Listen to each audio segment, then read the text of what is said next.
Hello and welcome to this special recording. My name is Inge van Stralen and I am the Galactic Priestess. I help you reconnect to galactic wisdom and embody that wisdom so we can recreate heaven on earth.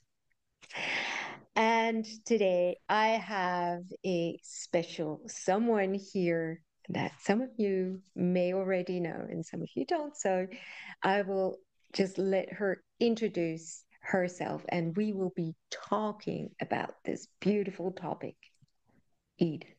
But first, let me introduce to you Banu Ishtara. Hello, Banu. everyone. So maybe let's start with a quick introduction of who you are and what you do. Okay. Yes. Well, basically, healing is my passion. Healing on an individual level as well as collective on a collective level. And so I'm originally a sociologist specialized in modern spirituality and religion. And I'm also a hypnotherapist as well as certified in many other forms of healing and therapy.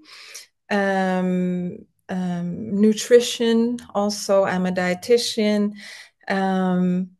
Yes, I love to work with people who are ready to step into their full power as a human being. And I love to guide people through transformation processes. I'm also a traveler. I've been traveling since I was very young. I'm a sucker for history as well. I've been reading since I was very young and discovering ancient stories and roots and connections of our histories as humanity worldwide. And so I love to visit sacred places, and also I do a lot of work there, grid work, energy work. Yeah, what else? I'm also a mother, and yeah, currently I'm also become very passionate about music. I have my own songs coming through, healing songs. So yeah, my own creativity is flowing with the intention of healing for humanity and taking us to the next level. Yeah. And one important thing that you forgot to mention, and I forgot to mention too, you also are a teacher of Pleiadian light work, and we very often teach together. Yes, And we work together absolutely. very well. It's home for me. Yeah. Yeah. All right. So welcome here in this video. And I would like for us to talk a little about Eden and Georgia. Like two things, that when you hear that, it's like, how are they together in the same sentence? And, before we really dive into all the other topics, let's just focus on what is Eden and why Georgia. Mhm. So maybe first I tell you a bit about Georgia. It's a country that I've been interested and called to visit for a long time, especially because it's connected to my Persian heritage and history that I'm interested in. I also discovered this in my DNA. I have Georgian blood somewhere in the line. So I've always wanted to visit. Also because historically it is the place, the Caucasian Mountains, so it includes Georgia, but also around it, south and north.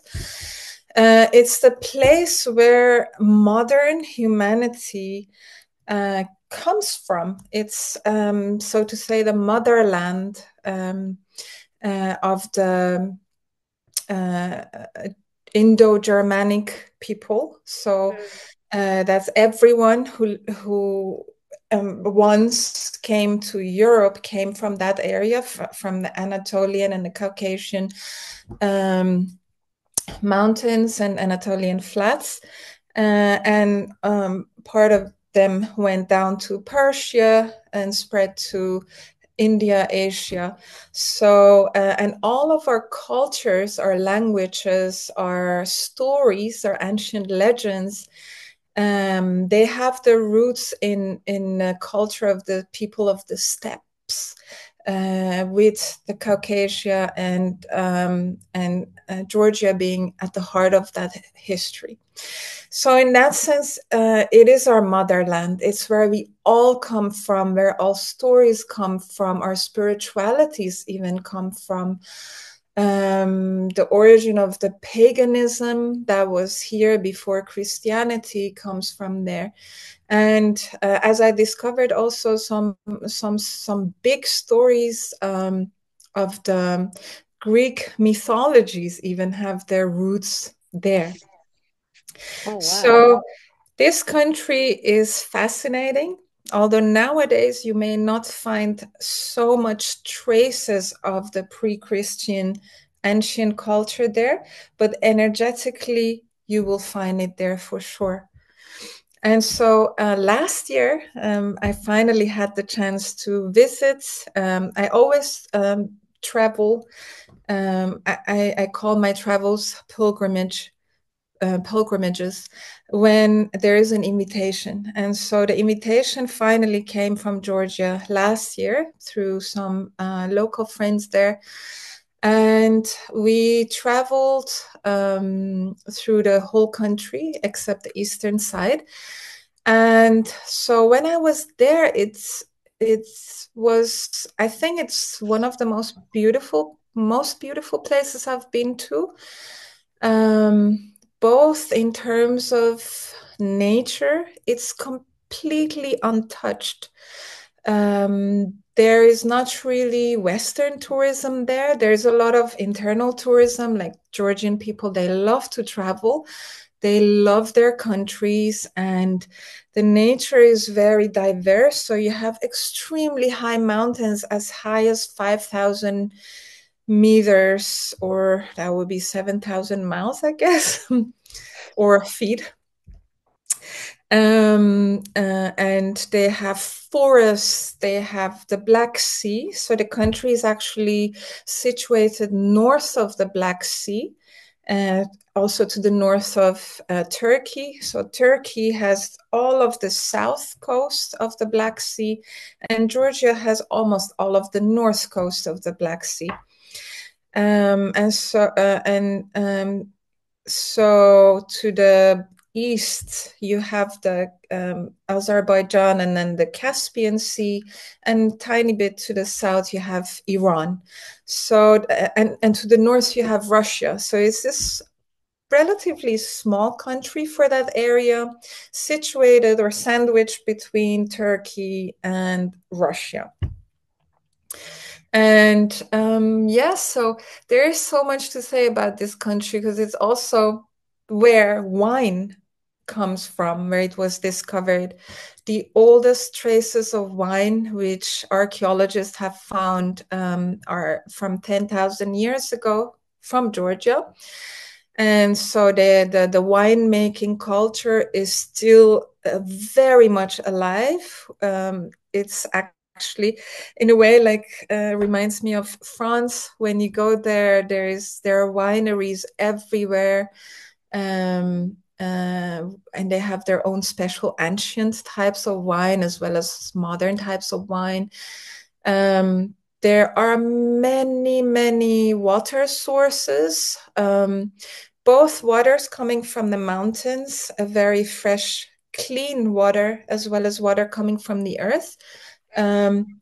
And so the Georgians have this similar to the wine cultures, they have the water culture. Like whenever you go to a restaurant or if you do your own shopping, you can choose to buy water from that source or that area or that mountain. And people will choose, like, oh, you have a headache, you should drink water from that source. Or if you have pain in your back, you should go to that water source in that area and take a ritual cleansing bath. Or so water is very central in their culture.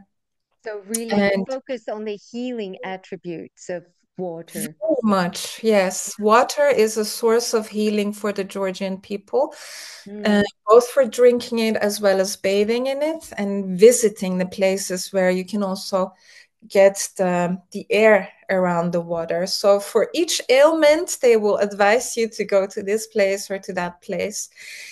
And so also the land is very clean, and I could see in my travels the way that the people are farming is still the ancient way. The plots are small enough for a family to run, and they do everything by hand. They may use their cows and plows, and they use a lot of horses there in good ancient steppe people tradition. And so the cuisine of Georgia is also very much vegetable based. And it's again like the water is like, oh, this walnuts from that area, or those almonds from that area, or the oil of sunflower seeds from that area. So there is this very pure, clean way of living, and the Georgians are very much connected to their lands and to the nature, and they love their lands, and basically land is nature there. It's Mm. very untouched, it's very clean. When I was traveling there, wherever we went where there was water, whether it was just a small stream or a river or a waterfall or a source coming out of the ground, we would just drink the water straight from the water source because it's that clean. And yeah, so somehow back um, to the journey. Um, when I was there in these few weeks that we were traveling through this beautiful, beautiful country, I found myself in a state of being that I kind of like coming from the West and living in this modern and very much digitalized work and structured times, and everything is so organized. When I was there, I found myself completely getting detoxed and relaxed and uh, taking in all the beauty and this majestic mountains. um, I remembered. I remembered something that was deep within me, both as a longing and also as a timeless memory, you could say. And this was, I remembered, like, Eden does exist. You know, we know Mm. Eden from religious stories, from the Bible, basically, and the religious books, um, being described as, you know, that the Garden of Eden is like this, where paradise is, where Adam and Eve live completely naked in union with nature, and everything they need, the food, the water, the care, the love, everything is there. And so for us, it's kind of a myth. But when I was in Georgia, I had this feeling that it's not a myth. It really exists. And if it would exist on this planet, from all of the places I've been to so far in my life, I would definitely say it's in Georgia, it's in the Caucasian mountains. Yeah. And so, yeah, it brought back a very deep memory of something very deep, of this harmony, union with nature. Mm, And at the same time, the Georgian people and culture, they completely live in a modern, they're living a modern life. They have everything we have as well. Um, they're very much connected to the world, like the unified field, let's say, that we've created now, also through internet and music and culture. So it's not that they're living in isolation of the modern world. They live in the modern world, and at the same time they live in Eden. So also that again for me was very powerful reminder of it is possible.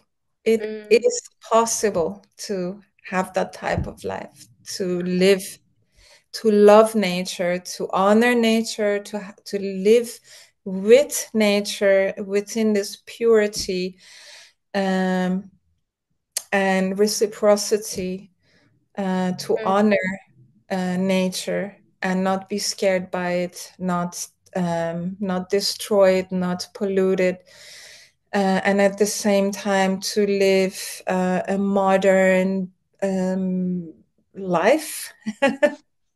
Yeah. Yeah.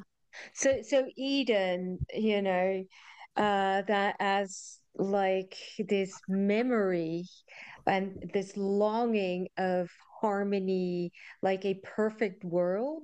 I hear that a lot. Yeah, and for me, I always resonate with Eden much more like than with Lemuria and stuff. So, but a lot of people kind of confuse the two, like Lemuria and Eden.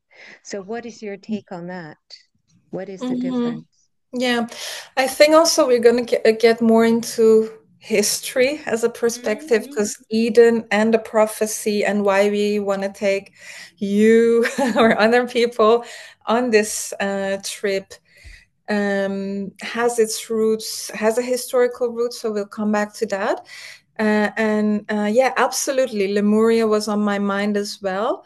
I think Lemuria is, from what I've gathered, obviously we don't have written history on Lemuria. It's more what comes to people from their field of the unconscious, and for some maybe past life memories, or just that it resonates as an idea when we hear it, is that Lemuria was a time on Earth where that peace and harmony and living in union with nature, as well as living our highest potential and timeline as humans on this planet, was a reality.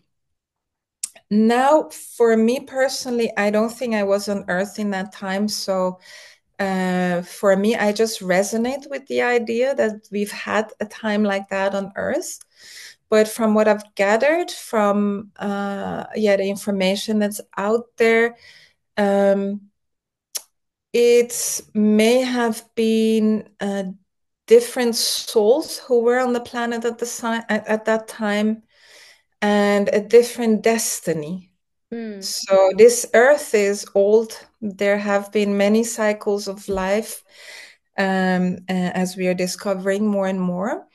And so the cycle we live in now is actually the post-apocalyptic cycle from mm, 12,000 years ago, the massive floods that, according to some, may have destroyed what was once known as Atlantis, another high culture.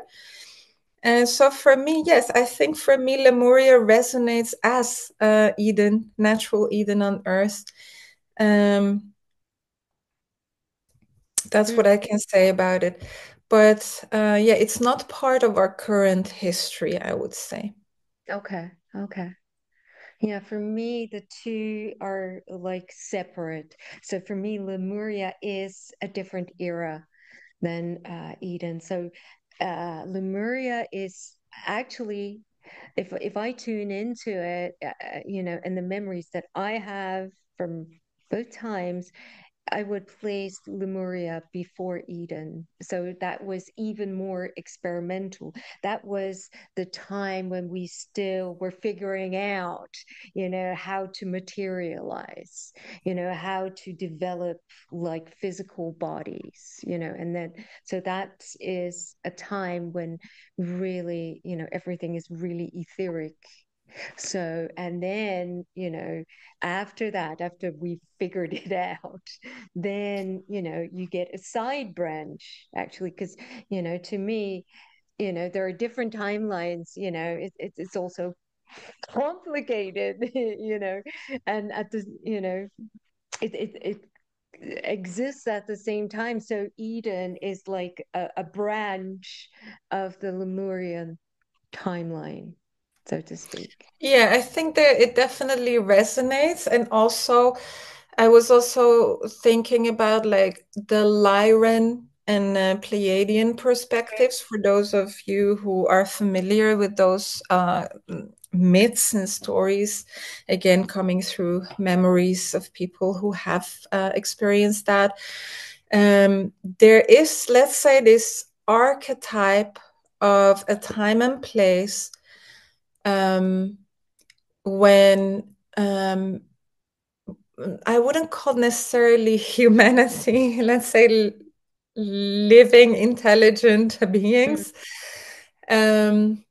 lived in harmony and lived in this extremely advanced embodiment of our potentials, let's say. So we as humanity now, we have only a tiny bit of our potential to our exposure, let's say. But we know that there is more in us, there is more possible. And so there have been cultures, whether on this planet or other planets, where the living beings have achieved the full potential.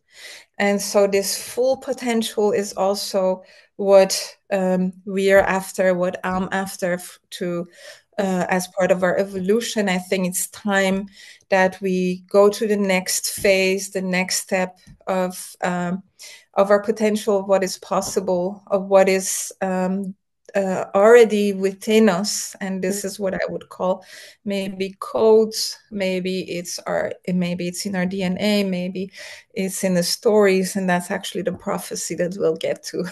Yeah, yeah, because it brings me to my next question. Why is Georgia and Eden actually coming up now? Why is it important? And so maybe, yeah, dive into the Eden part a little Mm-hmm. more. Yeah, maybe first, why now? It's time now. It's time, and yeah. So if we look around us, the world, we see that the world is literally on fire, and that there is a massive battle taking place all over, and on all levels. It's in internal conflicts and it's between people, it's between countries, it's between ideologies and faiths, and what some people may call races. So when we look around now, we see that the world is um, uh, going towards massive chaos instead of peace. Whereas if we look at our development as human beings and the state of science, and where we are now as compared to just 50 years ago, just 100 years ago, 1,000 years ago, and the last 10 or 12,000 years, you would imagine that we should have already come to a place of understanding that we are one humanity, one race, and that it doesn't make sense to, for instance, to have this pyramid system, to have elites owning almost all of our resources, everything we have on this earth. that there are these power games played out, and the inequality that's going on. All of that doesn't make sense for where we are now in this time and place. And yet, when we look around, we see they're getting even more extreme. Yeah. Right? For me, what is happening right now in Israel, Palestine is a telltale sign of the times, of the battle. And this battle have been prophesied a long time ago by the Persian prophet Zoroaster, Zarathustra. And he said that once the forces of the light and the darkness went out of balance, they started to kind of battle with each other. And we see that in the day and night, in the duality of life, until a time would come where the final battle would take place. And so I've felt, and I received the information from him, that now is actually the final times, the final battle between the light and the dark. And so coming back to Israel and Palestine, for me, that is a sign of the distortion. Let's go back to Eden, as a Garden of Eden, the perfect, let's say, the harmony, the utopia archetype in our subconscious. So we come from utopia. All of our ancient stories say that we, as humanity, we originate in that setting. But then something happened that distorted the plan, let's say, to bring the paradise on earth, which was the original plan. We'll get to that later as well. And so this distortion has come into place through the forces of darkness. These are forces who have colonized Earth and humanity for their own purposes. And so part of that distortion is also the distortion between the male and the female. That's where patriarchy also comes from. And so this distortion is very visible in the three Abrahamic religions, where they took out the feminine, the sacred feminine principle out of the equation of life, this sacred life, basically, and replaced it with this very patriarchal male deity. And so what we see is when you take the mother principle out of the equation, the disrespect for life comes into the mindset, let's say. And so what we are seeing now in the Middle East happening, the ruthlessness, the killing of children, of women, of old people, is because we are missing the mother and we are missing the sacred feminine from the equation. We are missing actually the sacred masculine from the equation as well. Right now, the world is being ruled by the fucked up masculine. That's what's happening right now. And then we have the wounded feminine and the wounded masculine. Trying to deal, we're trying to survive. Everybody's become victims of this distortion that's been brought onto this planet. And so coming back to Eden, I think I've chosen the name Eden. I call it the Eden Project because it refers to the history that we know of as Eden, to the archetype of Eden. And actually the word Eden comes from the Sumerian, which is the oldest written language form that we have, also the oldest stories and the oldest histories of how humanity was created. And the word E means home, then means life. So it's home of life, or you can also say garden of life. And so, there are ancient stories referring to Eden as the place where the upgraded version of the humanity was placed. Um, Just and so one the second, story stop starts that. there. The upgraded version of humanity. Let's clarify that. Okay, yeah. So then we have to take a little dive into our known history because we as humanity, we actually we hardly know who we are, where we come from. Mm, Yeah, so it's yeah, very peculiar. It's very weird. yeah. So what we know, let's say I want to stick to the known version of history, the written part, starts in Sumeria, which is a place now in modern day Iraq and the area, Persia, Iraq, Mm, Syria, and even Turkey. Parts of Turkey are part of that, let's say, empire, Sumerian empire. And so the stories that the first stories that the Sumerians have written start with the story of the powerful ones, which later were called gods, who came to this earth, um, and they came to earth because they wanted to mine gold.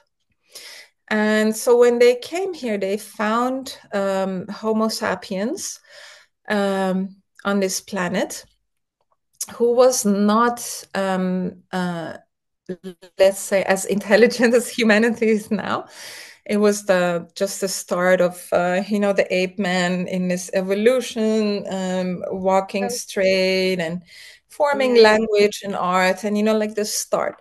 And So so what? they So it's probably wasn't the Homo sapiens that we know today. it's yeah, our previous version. And Yeah. so, Okay. as historians also know, or biologists, is that so that the evolution of humanity was going quite slow throughout a few million of years, and suddenly humanity became intelligent, started developing the neocortex, which brought all kinds of new abilities for us to reflect, to form compassion, feel love, etc. And so that is kind of a mystery in science how that happened. But the ancient stories of the Sumerians tell us that actually the humans were created in the likeness of Likeness. the gods. And gods, in this sense, we are not referring to like the God Almighty, the source of life, the creator.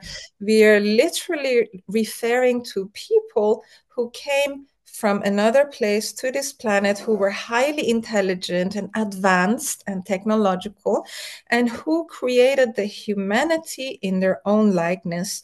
And in ancient story, you read that literally the gods, they offered one of their own and mixed his blood with the clay of earth, and they created a human being who was intelligent enough to to start taking orders. Basically, they Oh, created the modern human as a slave race to work for them, to mine gold for them, and eventually, and so this is where Eden comes into the story again, is that um, I was reading up in the Sumerian ancient text yesterday just to refresh my own memory.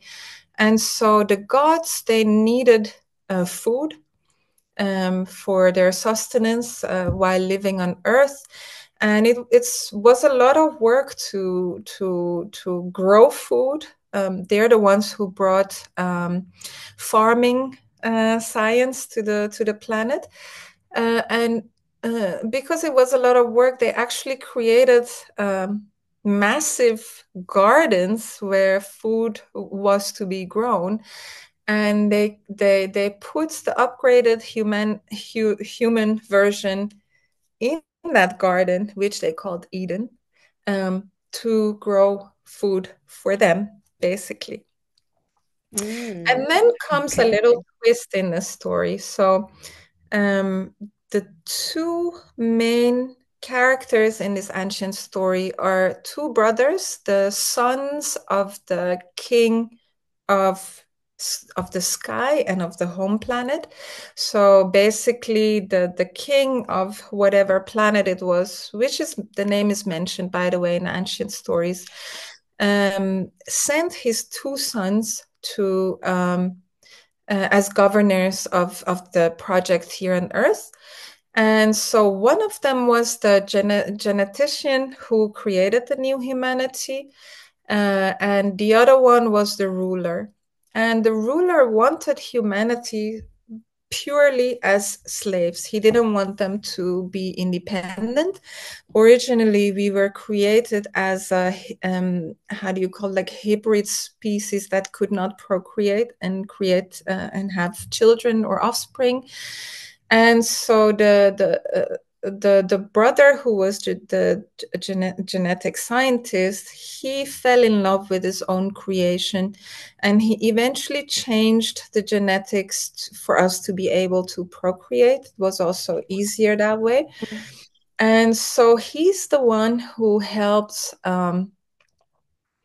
who wanted the human children to live in the likeness that they were created, in the fullness that we were created to be. Let me just quickly Yeah. interrupt you here because it's a big story. It's a wonderful story. So humanity, or the upgraded humanity, was placed in Eden, or the Garden of Eden, and that kind of you know blows my mind, because that longing to go back to Eden, that beautiful garden, is actually that longing to be in that, well, slave camp again. Mhm. So that is just one thing that comes up, and that's very interesting. And the second one, that the god created like the upgraded humanity with the blood, his own blood. Like, who was that? Because we've touched upon, like, the big god who sent his two sons, and one was the genetician who fell in love with his creation. I think it's his creation. Yeah. And so whose blood was it? Yeah, so the brothers were called Enki and Enlil, and this is Yeah. something you can Google yourself. If you're listening to this and you're interested in this story, you can read more of the ancient text yourself and judge for yourself. And so Enki was the genetician, let's say the good brother. He was the oldest son of Anu, the sky god, and he was the wise one.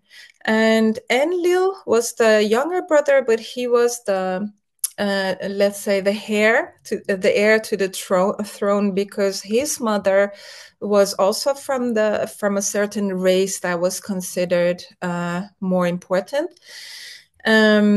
And so the two are known to have been in constant fight with each other.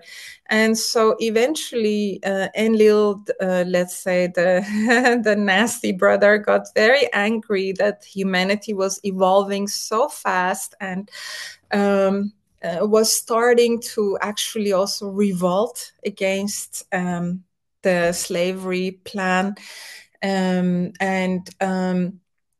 So he decided to destroy humanity and to send a flood and to just completely destroy them. And so this is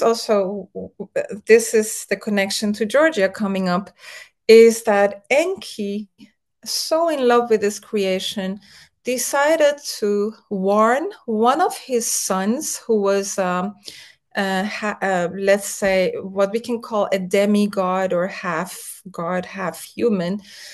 So he was actually not one of the new humans who was created, but he was carrying the also, yeah. In the stories, there is a differentiation between the sons that the gods made with human wives. So Mm-hmm. that's a big story. It's also in the Bible mentioned. Um, and the humans who were genetically altered.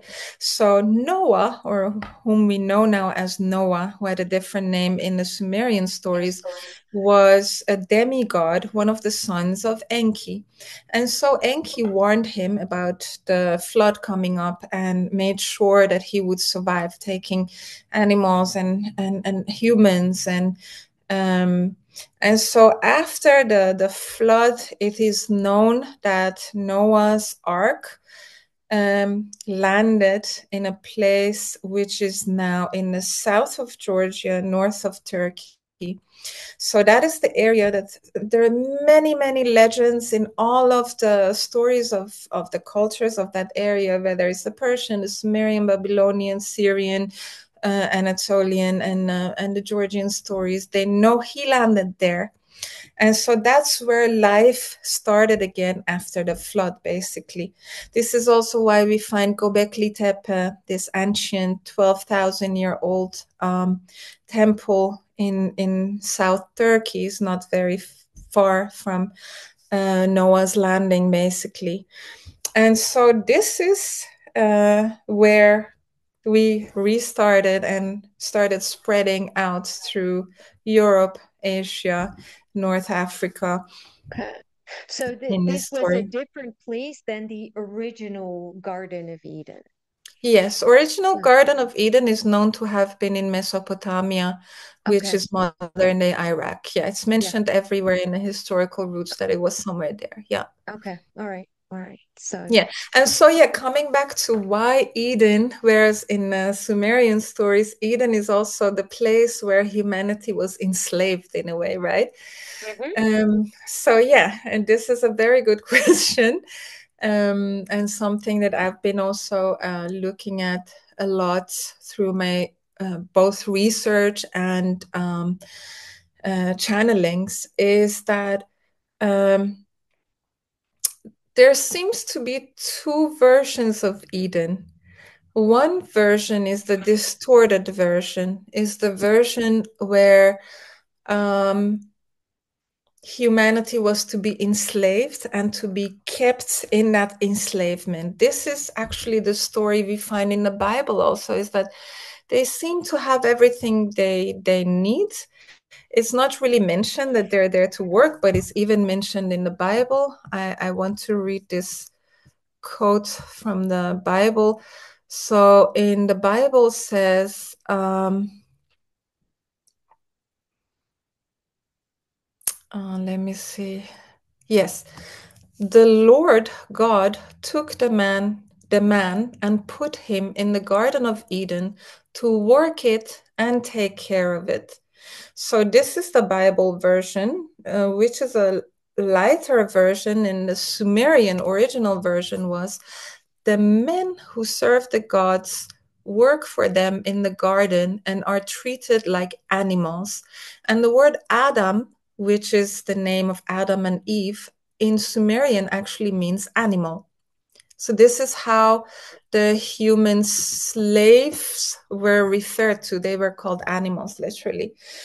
And so if we look at let's say the Bible story that we know, humanity was there and they were not allowed to eat from the tree of knowledge, the Yeah. tree of life, the tree of good and evil, or the knowledge of good and evil, but mainly the tree of life. And so the story in the Bible is kind of distorted as well.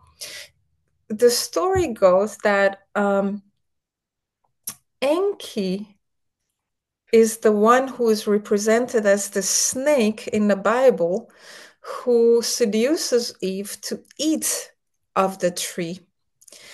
But God did not want humanity to eat from the tree, because if humanity would have eaten that, they would have become immortal like the gods. Mm. So the distortion is actually this distortion that took place between the two brothers, Enki and Enlil. Enlil is God, who did not want humanity to evolve and become godlike and immortal and wise and advanced. And Enki wanted us to Mm-hmm. enter that Okay. state. Yeah. So within the story of the Garden of Eden, we have the distortion already coming in. Yeah. And so eventually the humans did not eat from the fruit. They were expelled though, but it's also because the gods were forced to leave Earth. So Okay. um, So, sorry. So the humans did not eat. I thought Eve ate the apple. no, they didn't, because if Oh, she would have, humanity would have become immortal in the okay. original story. So the Bible is very distorted in a way. Yeah. Yeah, Okay. So yeah. yeah. All right. And So so why, yeah, so coming back to Eden again, and why I call this the prophecy of Eden, and why this journey, this spiritual journey that we want to take to Georgia is using that name Eden as well, is because from the two Eden, let's say that there is two Edens in a way. You have the distortion and you have the original, which is the garden of life, the tree of mm, life, the fruit and the knowledge of life, of eternal life. So life and death means mm, eternal life. And so I, that's something that was intended for us.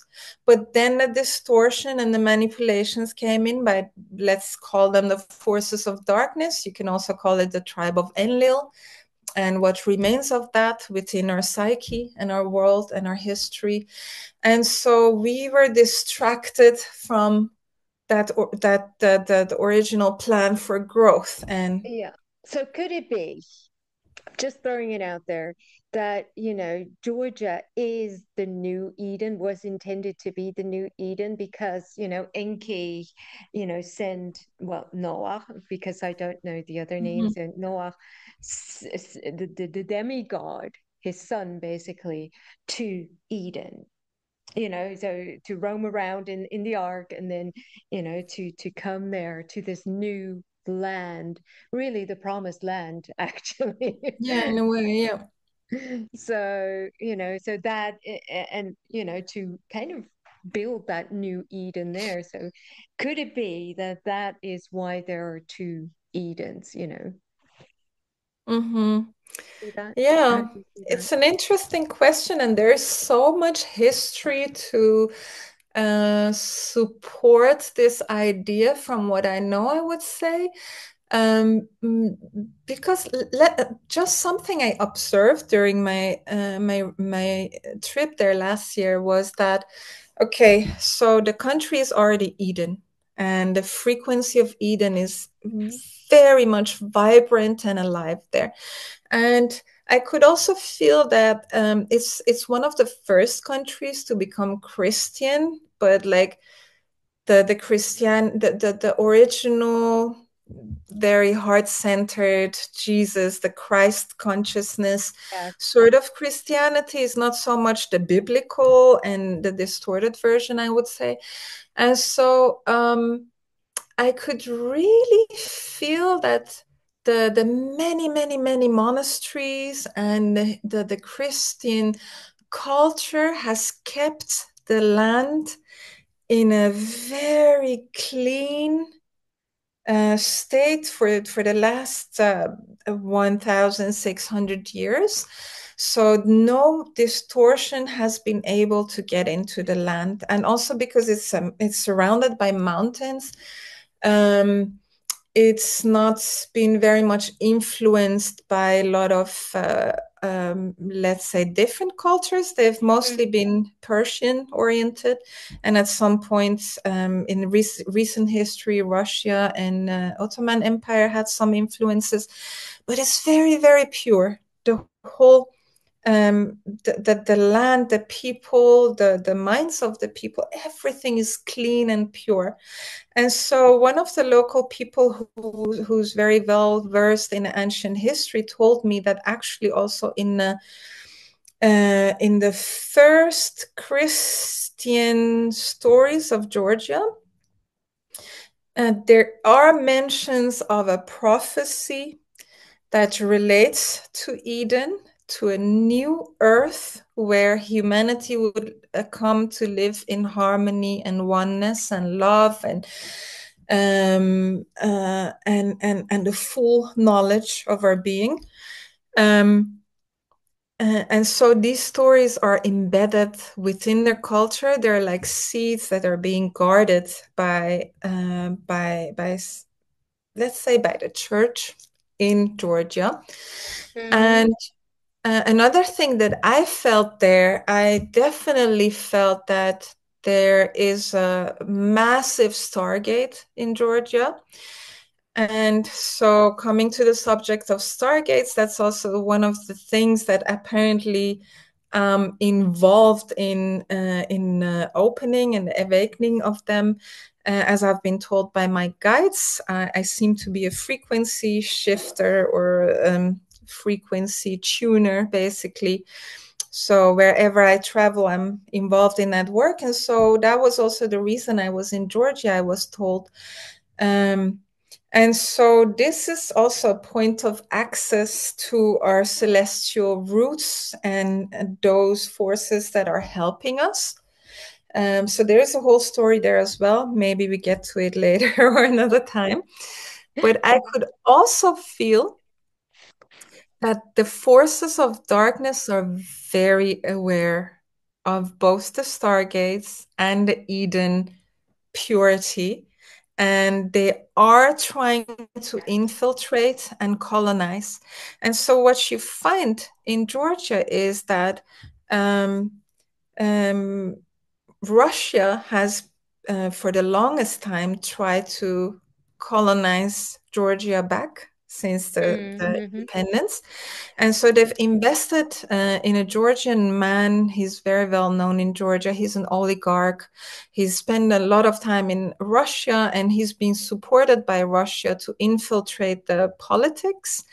And so what's happening right now in Georgia, maybe some of you have heard it in the news, the massive protests that are now taking place for some years and still ongoing, is that Russia is trying to colonize the country, but from the inside out. They've already colonized a part of Georgia called Abkhazia some years ago. And now they want to take the rest of Georgia. And the Georgian people, they're amazing. They're fighters, they're free spirits. They're very, very aware of their own culture, and they do not want to be annexed by Russia. So that's why they're protesting the whole time, and they're really fighting. Like I can really see this and the battle that we talked about earlier between the light and the dark forces is also taking place in Georgia. Literally, they're trying to protect their lands from being annexed and being turned into some type of capitalistic enterprise where all the resources will be owned by big companies and exploited and exported, etc. So yeah, that battle is also taking place there. And if that happens, I think it will be one of the last places, untouched places on this planet to fall. And so it's really important that this Eden that has been protected and kept there for us so we can remember. I mean, I just want to mention we are using the word prophecy because that is the information that I intuitively received when I visited Georgia the first time. A prophecy is a message that our ancestors have left for us. It is something they wanted us to know. It is something that they wanted us to remember and to do. It is something that has to do with our destiny as well. And so the Eden prophecy, this timeline in which humanity finally evolves and grows into its full potential and reaches peace and unity consciousness from a place of love and heart and soul centered living in which we all can be guardians of our of Gaia has is very much alive there, but I don't know for how long because the outcome is not decided yet. So this is also why we have this work to do to receive the message of this prophecy, to bring the seeds into the world, to bring this message of remembering into the Mm. world before it's lost. Okay, so uh yeah, so many things to unpack, you know. I know, Uh right?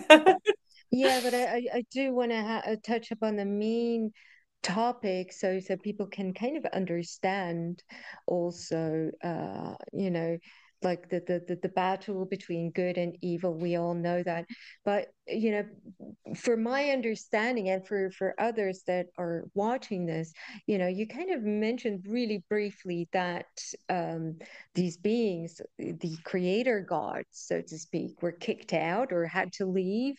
And you know, does that have anything to do with that battle between, you know, good and bad or light and dark?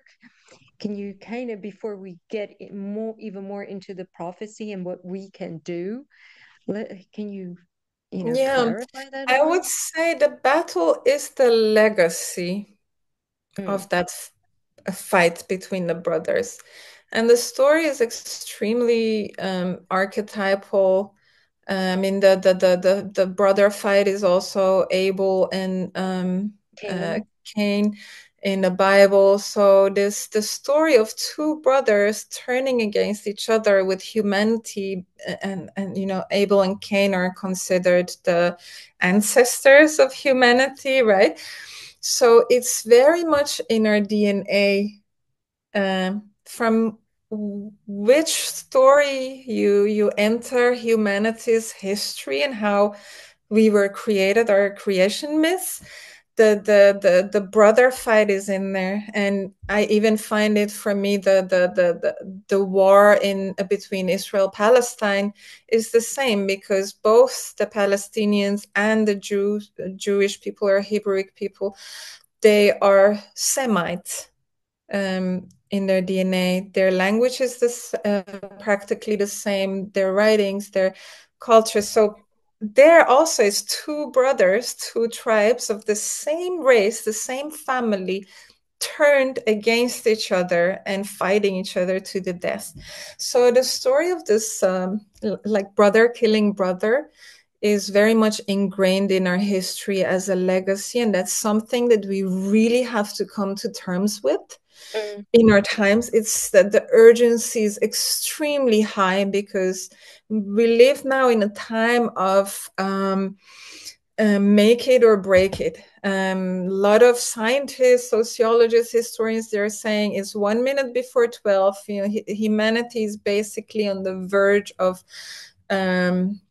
self-destruction, and so wars are part of that self-destruction. Mm. And so, yeah, now we really have to decide what we're going to do as humanity, and we really have to deal with this legacy of war, of hatred, of the original brothers, whatever that may mean. Sorry, did I answer your question? No, because you know, we were talking about, or I was asking about, you know, that you mentioned very offhand, you know, that the brothers were, you know, kicked off the earth or something, or sent Mhm. away, you know, like, and that battle between good and bad, and that's kind of like the battle between brothers that you answered. But I am curious about, you know, the Yeah. the brothers being sent away. and what Yeah. happened there. Yes, that's Where are the another. good aliens in Yeah, yeah, this? no, no, exactly. Yeah, that's another, let's say again, history or history. And this part is not from a written history, it's actually from channeled information from those people who remember. I have memories myself of many parts of this story and how I came to this earth. So, this is, let's say, our celestial history.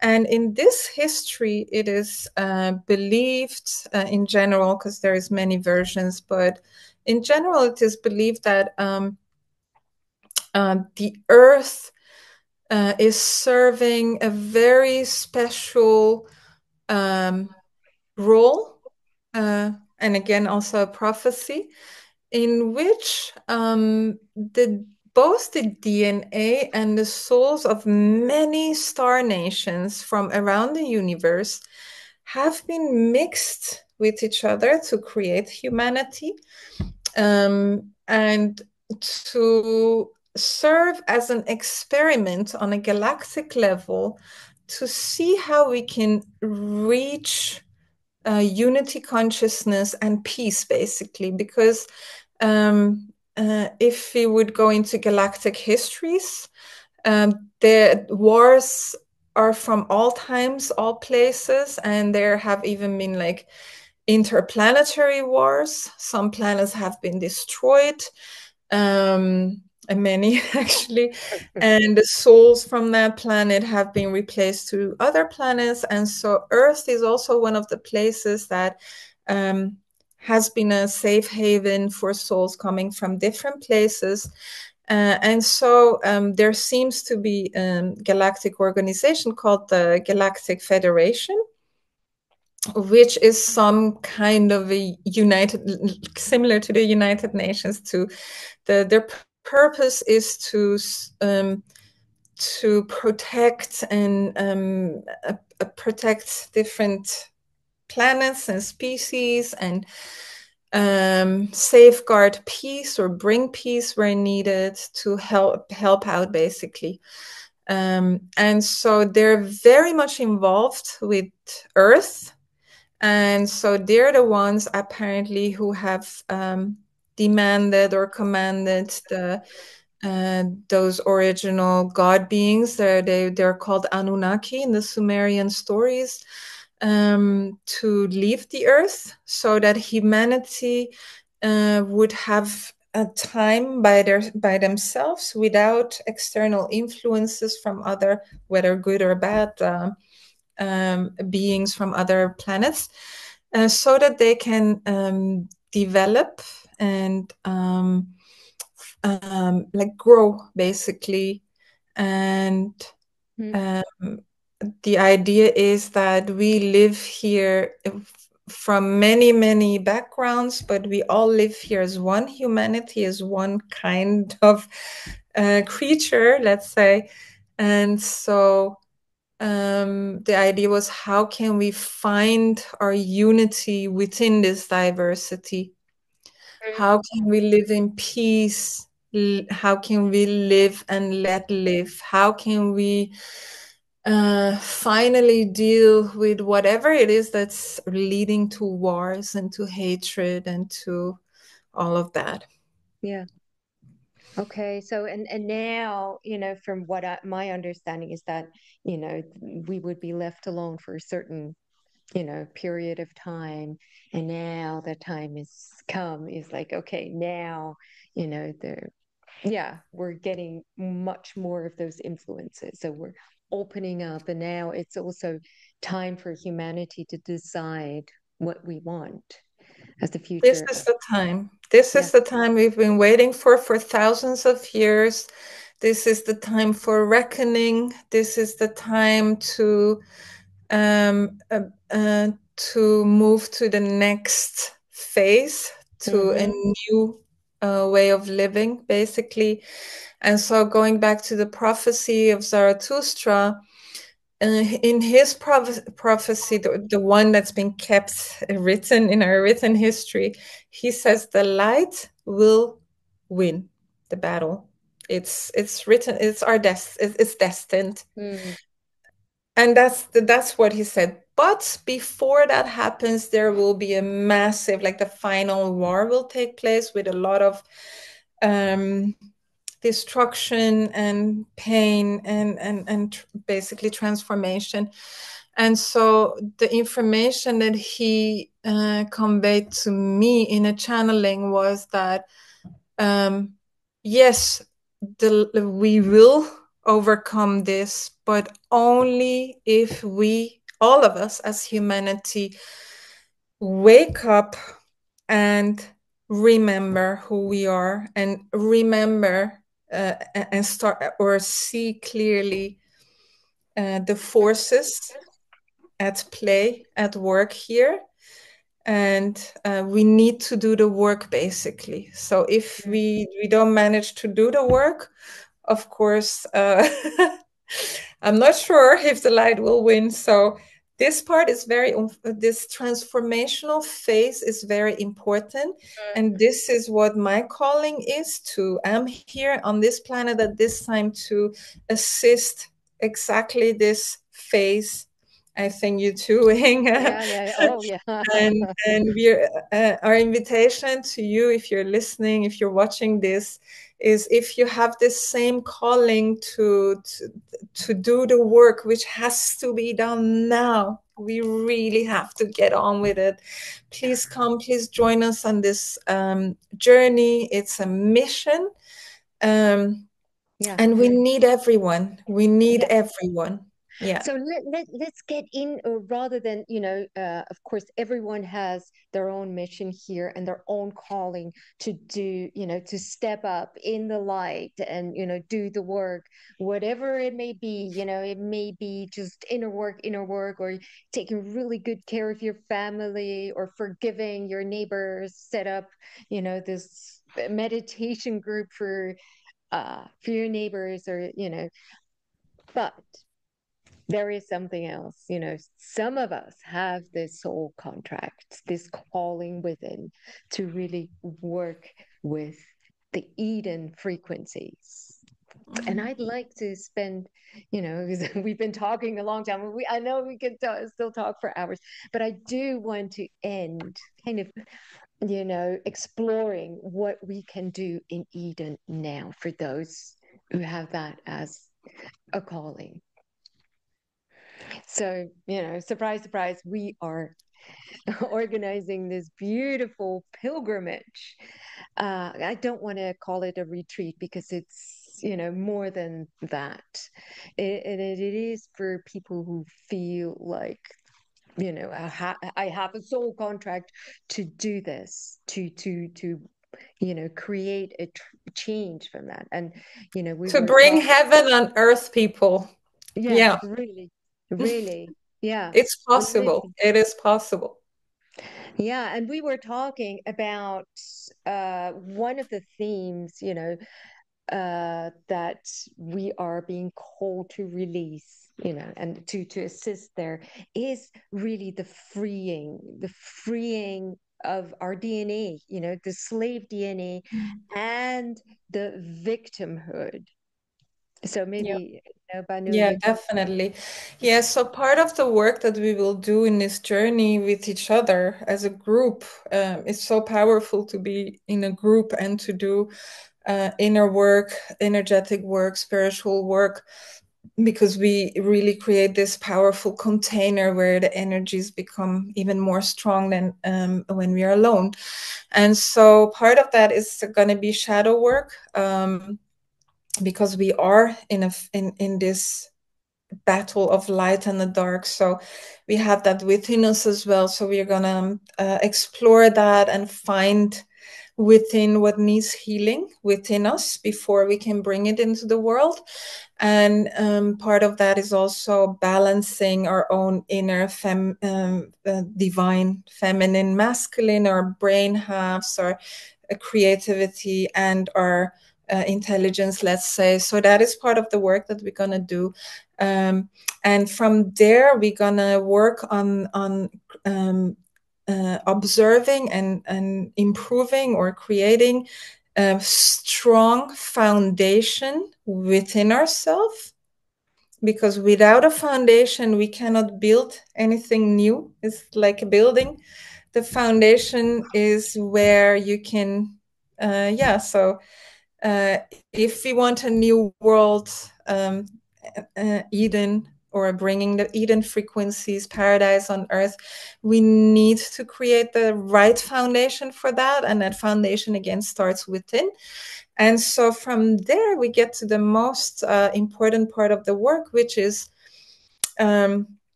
transitioning from being victims of life and of the dark forces, which through traces of trauma, that is how the dark forces actually have their stronghold on humanity. And that is exactly what is preventing us from being creators.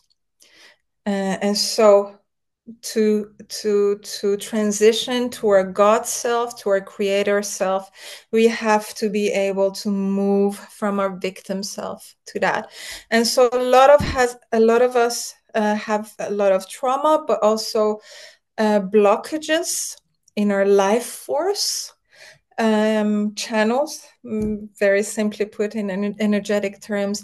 And so we will also, during this journey, we also want to create a safe container where we can really clear those channels and find whatever is blocking us from being creator selves. So this is part of the spiritual work that we're going to do. But there is more. We're going to do ceremonies in very special places in nature. We will have a lot of heart opening ceremonies, because the heart is where all of this transformational work comes from, and is the guide, is the portal. So yeah, we will also visit some very beautiful and special places, which will completely remind you what Eden is. We will do meditations and activations, channelings, and the inner work there to really align with the frequency of Eden, with the creator frequency. Yeah, And and we let me just walk through the program kind of day by day, not, we're going to do this and this, but really the Mhm. theme. So, we start, it's going to be in April, starting the 27th. The program starts the 27th. We have a beautiful location and, in nature and with great food, all taken care of. There's Banu, there's me, and there is also a local team of, local shamans who have who are carriers of that knowledge of the lineage of the wisdom that is local. So we will start by introducing, setting the foundation, like understanding, having a lot of storytelling by, local shamans sharing their knowledge, like why is this important, what are the local stories, how does it all come together, and why is it so important for us, so we have that deep understanding. And then, it is and time. cultural exchange as well with the Yeah. Georgian guardians of Eden themselves. I wouldn't call them shamans, because Okay. the shaman is a reserved term for a very specific type of Okay. work, but shamanic team. So we Okay. have two beautiful women, Georgian women, who will accompany us, and they know the histories and the old stories. And actually, when I was sharing with them about my calling and vision on the Eden frequencies, they got very excited, and they told me that actually there are stories of the prophecy of Eden within the ancient songs and legends of Georgia. So They will be accompanying us, and one of them is an amazing musician and sound healer. So she will be accompanying our inner journeys, both within our location as well as in the nature, with Yeah. amazing high frequencies. And Oh, yeah, can't wait. me So too. yeah, that's all, and that is only the first day. And and we will tune into all these important wounds that we are still carrying, the blockages, and to wash them away on day one, to start, setting that intention. And then we will have ceremonies in nature the next day, clearing beautiful waterfalls and beautiful sacred waterfalls. Also, with that beautiful sound healing, we'll do ceremonies on, the 28th and the 29th. And then, go on the 30th, and this is all preliminary, so it could, the order could change a bit, but just to give you an idea. So we will be going into Prometheus Cave. And I think that by itself, yeah, warrants just a few words, because Prometheus, we know that name, the one that was punished by the gods, or by Zeus, to for bringing fire to humanity. And maybe you've heard Banu stories, and you kind of start connecting the dots a little. But that is the place that their legends say, that he still is. So really being captive, and Can I say something yeah, little about of Prometheus? course. So Prometheus is he's one of the gods in Greek mythology, and he really loved humanity. So he brought them fire, and with that, actually knowledge, and also technology, metallurgy, and other technologies that humanity didn't have before. And so the gods were not amused, and they punished him by chaining him to the top of a mountain, which is in Georgia, and where an eagle picks out his liver every day, and then it grows back again, and he's eternally trying to escape. And so the story of Prometheus in Greek legend is actually taken from a much older Georgian legend, a 5,000-year-old story of a prince called Amirani. And he was the son, he was a demigod like Noah, half god. So he was a son of the earth goddess and a human man. And so in the original story, he's the one who brought humanity science and knowledge and the fire, and was punished by being tied to the mountain. And in that story, there is a prophecy that one day he will free himself. And so this again goes back to our story about Enki and Enlil, and Enlil not being amused that humanity was becoming more advanced than he wanted them to be, and uh, freeing himself from being a slave to being a creator self. So this location is very special, and it's also the Prometheus cave that we will go to on.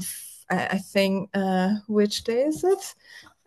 30 of April, is also the second deepest and largest cave in the world. So we're going to be 70 meters down in Earth's belly and do ceremony, the private ceremony there. Mm. Yeah. So really, it's yeah, a preliminary program. So the dates could change, but this is what we're working with currently. But that yeah, that story, that prophecy, that he one day will regain his freedom. So, and that is also for me, that resonates so much, and, why we're also being called. It's not just for this being, but it's more than that. It is the freedom, regaining freedom for humanity. So that is what we will work on deep, deep in the earth. So with everything that we've released, the days before that, we will bring back that freedom to the earth and receive that again. So can really receive a new connection deep, deep in the earth. Because I think it's about 70 meters deep that you really go into the earth. So that's really incredibly special. Magical. Yeah. And then the day after, of course, some integration and some new ceremonies to support us and to help us step into a new role of being like, yeah, the carriers of the new codes, and to carry that forward for Creators. Yeah. creator beings. Yes, that's just it. Creator beings, but really creators of the new earth, heaven on earth. So, awaking those codes and, releasing the final things from our DNA that stand in the way of fully receiving that. And then, we will end that with a beautiful ceremony, full moon ceremony, and one of the waters there. So receiving that blessing, and receiving like the blessing of one cycle being, being closed, or the end of a cycle is what I'm trying to say. So, and then stepping into the new. And that is what we will be doing the days after, also, visiting a beautiful little town, being a tourist a bit, because, I think in short, we can say that on each day we will have a sacred site visits, and we also have ceremonies and the work that we do in the beautiful location that we're gonna have. yeah. So this is the theme all the way through the program, from victimhood to creatorship, and how to bring that further into the world. And then we'll do that on beautiful sacred sites, monasteries and nature sites, waterfalls, Amazing nature. waterfalls, mountains, caves, and also amazing food. I think we will have a vegetarian. We want to include one winery visit because, as I said, Georgia is the country where wine was invented. And also, we will taste all the different waters from Georgia, both fresh waters from the rivers and the sources, as well as specialty waters, let's say from different locations, the healing waters. And so you will see the valley where we're going to be located is called Martvili, and it's the big city there. It's called Kutaisi. It has an airport. There are no direct flights from the Netherlands, but there are some countries where there are direct flights to Kutaisi, otherwise through Istanbul and Budapest. There are good flights and cheap flights there. Mm. And so this is exactly in the middle of Georgia. And on one side, actually on all sides, not all, three sides, is surrounded by very high mountains. And on the south, it's the Black Sea. And so it's an extremely fertile land with a lot of water, a lot of rivers, a lot of canyons, a lot of water sources. And lakes, and a lot of thermal hot waters, sulfur baths. So all of that will be included in our journey, in our sacred journey there together. There's a lot of old castles and old monasteries there, old churches, and yeah, so you will not only have the spiritual journey that we are intending, but you will also see the beauty of Mm. Georgia and the beauty of Garden of Eden, how Yeah, it can be. heaven on earth. We need to live it. We need to embody it. And so to taste it, to see it, to be in it, to immerse ourselves in the Yeah, beauty. exactly. Because then when we come back to our daily life, we bring the lived frequency. It's not just an idea anymore. It's not like this utopic dream or vision or ideology of something that does not exist, and we're trying to calling it in, but but it will be a lived experience in your flesh and blood, which you can take back to the normal world, let's say, as Yeah. information that can spread. Okay. One final thing, before I share, there will be, below, I will put a link on how you can join us and how you can get in touch with us if you still have questions. And of course, you can book like this introduction call with either one of us. So, you can ask your questions and get more of a feel if this is really for you.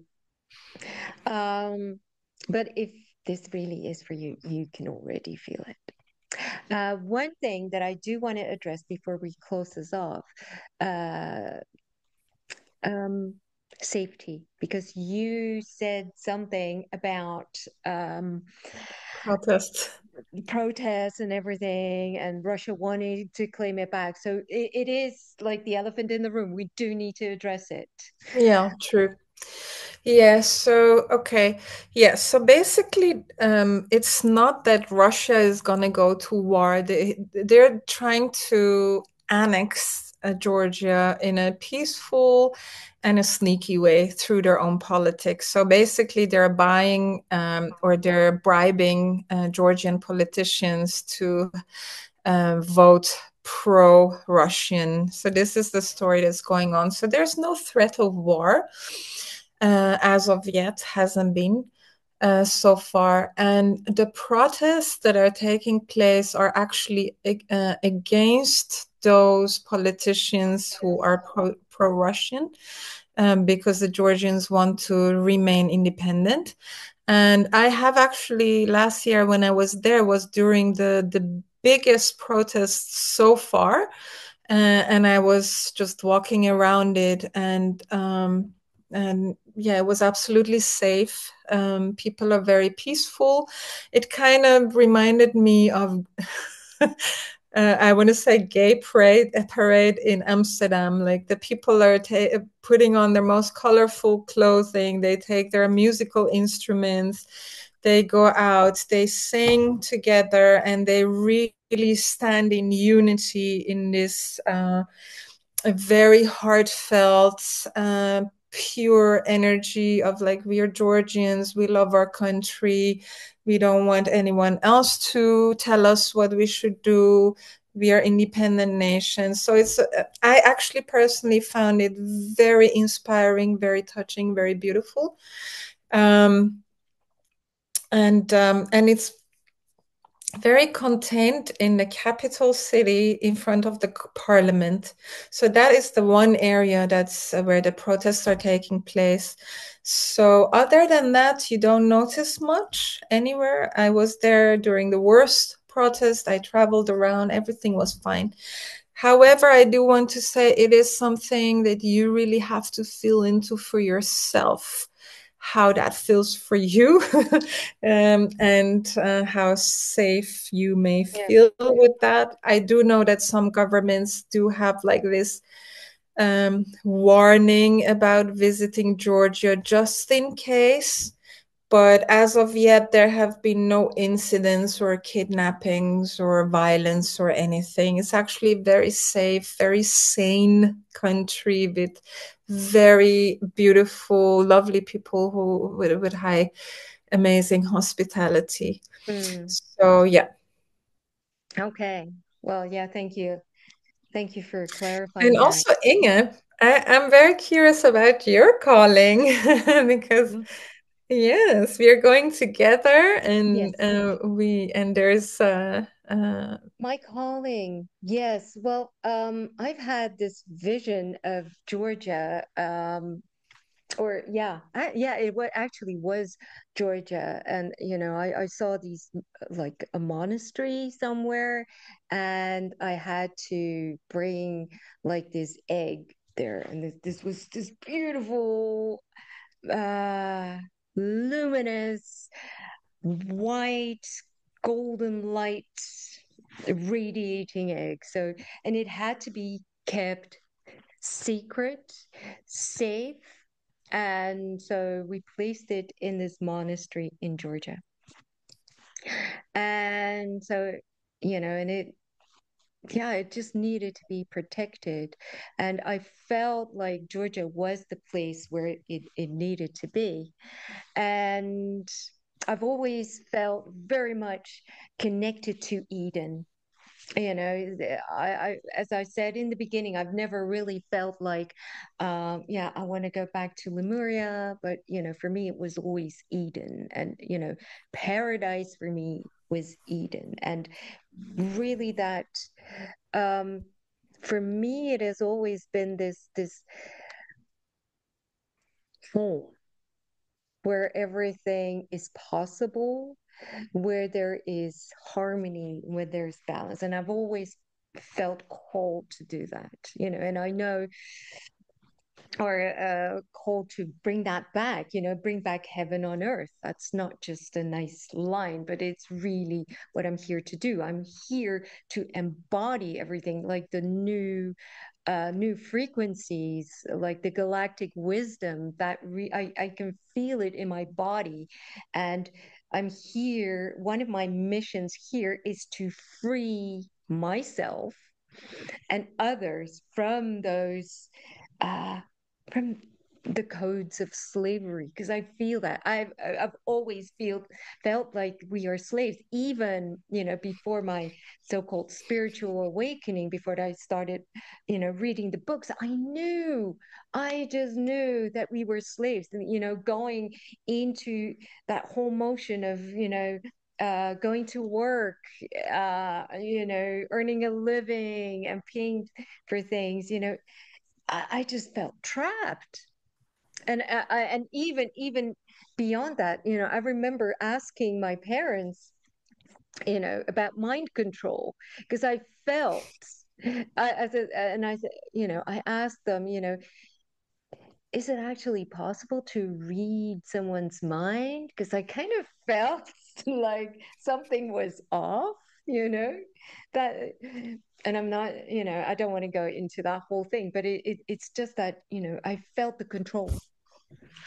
So I'm here to set us free, to set myself free, and to help others to find their own path to freedom. And freedom is not just not having to do anything, but really having the choice, not be enslaved, really. And to really, true freedom is being who you really are and living that. And if you really are living that, and if you really embody that freedom, you can live anywhere. You can be in prison and still be free. So, little sidestep, but that is my calling. And I feel for me that Georgia is one of those places that I'm called to bring something and to release something, to bring some healing. So yeah, and if I tune into it, it has to do with that freedom part, to release the victimhood and the slavery, and to Mhm. really help other people do that too, so we can really give humanity back to itself. And that is the call. That is Mhm. the call of Eden for me. Yeah. Thank you. Beautiful. Anyway, any last words before we've been talking for almost 2 hours or hour and a half? Wow. Okay. I know. Yeah, I just wanted to mention just now listening to you, this calling to free us from the slavery template is that what came to my mind is that it's very interesting because humanity physically was created originally as a slave race. However, many of the souls like yourself and mine who are now in within this physical vessel, we come from star systems where we do live in Eden, where we have reached that state of beingness, and some may call it 5-dimensional, 6-dimensional, whatever we may call it. So we carry that information, and the reason we came to this planet was to actually help humanity to evolve to that place. So it's a peculiar thing to be both uh, be in the Eden code, let's say, or Eden, we Mm-hmm. have that part activated because that's where we come from and that's why we're here. And at the same time, we are also enslaved within this physical body that was created to be a slave and a servant to certain group of beings. So we carry this both sides, and a lot of star seeds out there feel this same let's say energy of having somehow memories or intuitions of Eden because we know it from inside out, and we feel a lot of frustration being imprisoned on this planet, in this dimension, and within this template that is somehow yeah, not over yet, so we are here to transcend it from the inside out. Yeah. Yeah. Yeah. Yeah. Let's do that. So this is like an invitation to all of you that are still with us. I hope you found this conversation interesting because I learned a lot anyway. So if you're still with us, this is your invitation, to start freeing yourself to, so we can free humanity and you can do your part because we need each and every one of us. And if you feel called, if you feel like this is my calling too, oh gosh, I know I have to be there, join us. Come to Eden with us, and you will find the links here down below. So, yeah, click that link and hope to have you with us as a fellow pilgrim in Eden. Yes. And if you have any questions, don't hesitate to connect with Inge or myself. We would be very happy to speak to you personally. And yeah, I hope all of you who feel the calling for manifesting Eden on Earth, on Gaia, will join us. Yes. In person or in spirit, preferably in person.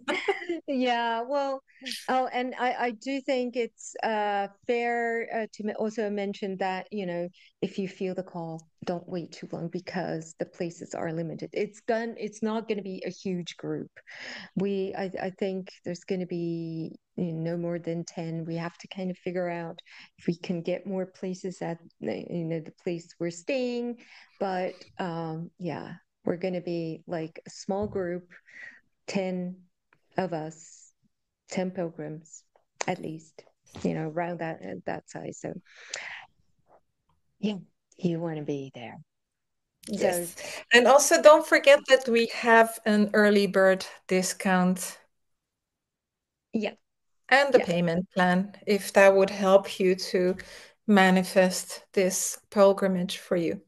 yeah, but you can find all of that in the description box, and there's this link and to the website and the landing page, and you will find all the information right there. All right. Thank you, Banu. It's been Thank a you, Inge. pleasure. We And are doing this. yes, we are. We We are are. going to Eden and bring it into the world. The world Yes. needs this, Yeah. needs And peace, we're not needs just love. going there, huh? We're bringing it back with us. We are activating it. We are aligning ourselves with this highest frequency, and we will be active ambassadors in a world that is hungry for love and unity. Yeah. All right. Thank you all for watching. If you have questions, you can also put it in the comments below, and Yeah. we will get back to you. Love you very much. Bye bye.